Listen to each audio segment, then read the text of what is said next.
कक्षा 6 विषय हिंदी टॉपिक 3 સમજદાર નન્હી।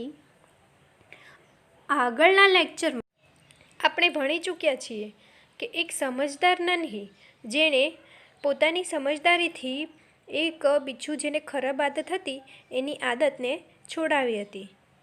હવે આ પાઠનું આપણે થોડું અધૂરું જે પાઠ્યપુસ્તકમાં રહી ગયેલું અભ્યાસ એ જોઈ લઈએ। સૌથી પહેલાં બાળકો, તમને તો કહાની સાંભળવાની ખૂબ જ ગમે છે ને, તો હું તમને એક સરસ મજાની કહાની સંભળાવું છું। चींटी और कबूतर की कहानी।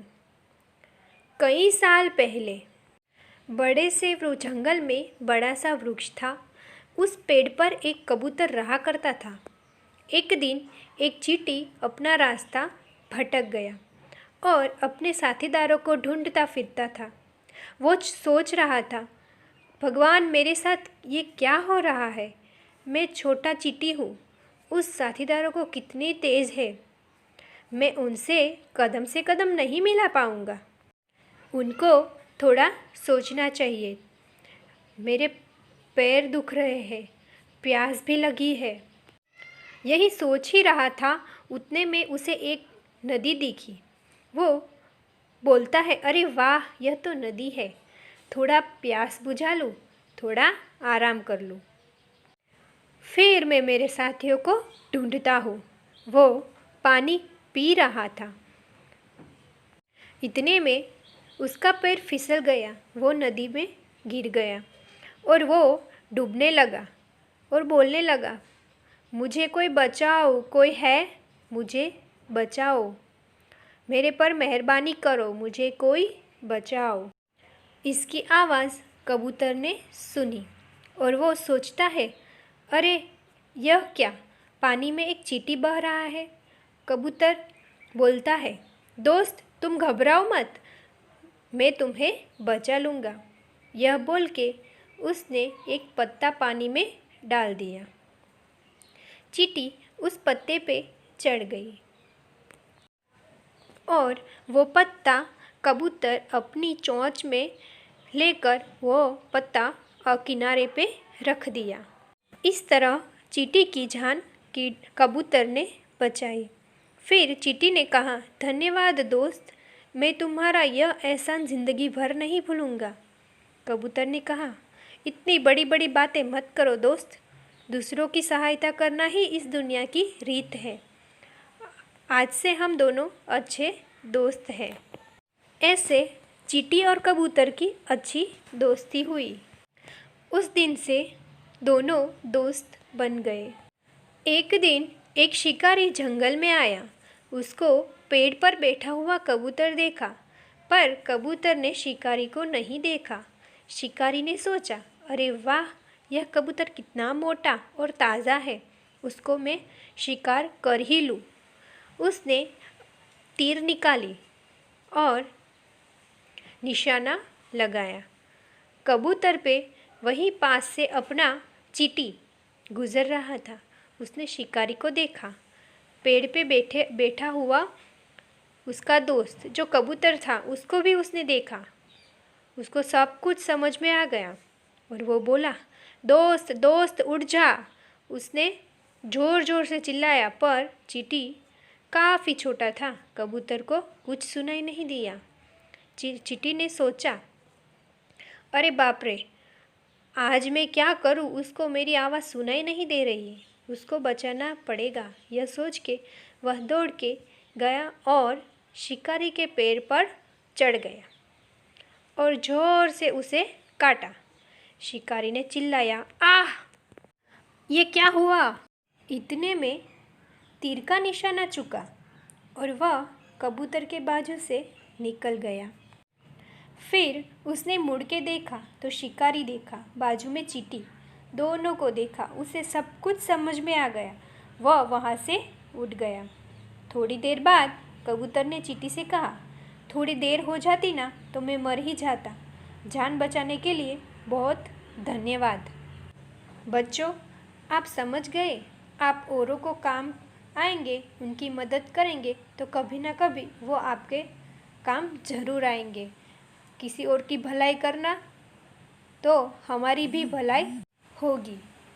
बच्चों, यह चित्र देख रहे हो ना? इस चित्र के आधारित से हमें दो दो वाक्य बनाने हैं। यह पहला चित्र देखकर हमें दो वाक्य बनाने हैं। इनमें पहले चित्र में दिखाई देता है एक पेड़ है, एक पेड़ पर कबूतर रहता था। दूसरा, पेड़ के पास नदी में एक चींटी डूब रही है।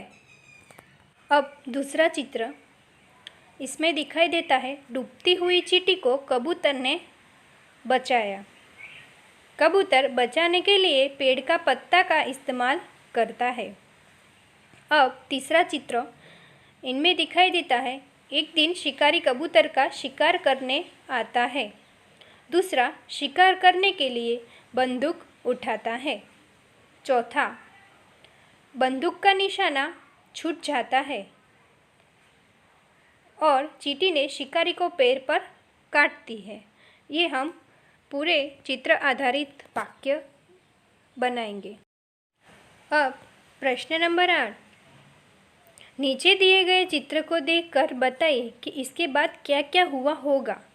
यह हम चित्र देख रहे हैं। इस चित्र किसका है? अकस्मात का है। ये एक घटना का है।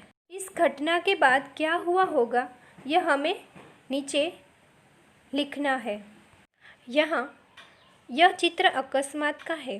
यह घटना बड़ी दुखद है। इस अकस्मात के बाद काफ़ी नुकसान हुआ है। इसमें कई लोग मर चुके हैं और कुछ लोग घायल हो चुके हैं। इस स्थिति को संभालने के लिए सरकार मान्य सुविधा का उपयोग किया गया है। तुरंत 108 में उन लोगों को अस्पताल में पहुंचाया जाता है और उनकी सारवार भी की जाती है। निम्नलिखित वाक्यों में उचित विराम चिन्ह का प्रयोग करके वाक्य फिर से लिखिए। तो हमें यहाँ वाक्य दिए हैं। बिच्छू बोला, नन्ही आज तुम जीत गई। दूसरा, क्यों भाई तुमने मुझे डंक क्यों मारा? तीसरा, बिच्छू भाई ठिठक क्यों गए? डंक मारो, भलाई करना मेरा स्वभाव है। और पांचवा, बहन मुझे बचा लो। ये 5 वाक्य में विराम चिन्ह नहीं है। वहाँ पे हमें विराम चिन्ह करना है और वाक्य फिर से लिखना है। इस प्रश्न का उत्तर इस प्रकार कुछ हम लिखेंगे।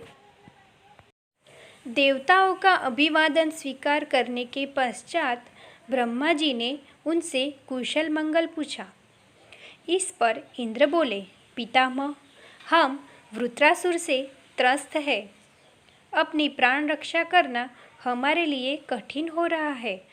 असुर ने केवल हमसे अधिक बलवान है, अपितु चतुर भी अधिक है। हम एक शस्त्र बनाते हैं तो वे 4 बना लेते हैं। हम उनसे पार नहीं पा सकते। कृपा करके वृत्रासुर के विनाश का कोई उपाय बताइए। परिच्छेद के आधारित कुछ क्वेश्चन है। पहला, असुरों के बारे में इंद्र ने क्या कहा? तो इंद्र ने कहा, वृत्रासुर त्रस्त है, वो हमसे अधिक बलवान है। हमारी प्राण रक्षा करना हमारे लिए अधिक कठिन है। दूसरा, देवता ब्रह्मा जी के पास क्यों गए? तो उसका उत्तर है, देवता ब्रह्मा जी के पास वृत्रासुर के विनाश का कोई उपाय लेने आए थे। अब आगे नीचे दिए गए वर्णों से 5-5 शब्द बनाइए। इनमें से भ, व, र, न और ग, उनका ये वर्णों का उपयोग करके हमें कुछ शब्द बनाने हैं। पहला हम भ से शुरू करेंगे। भवन, भीम, भांति, भक्ति, भूमि। व से वंश, व्रज, व्यक्ति, वतन, वृक्ष। र से रक्त, रोना, रुद्र, रुकना, रहो। और न से नृप, नन्ही, नहीं, नौकर और नौटंकी। और ग से गणेश, गणपति, गमला, गाय, गुलाब।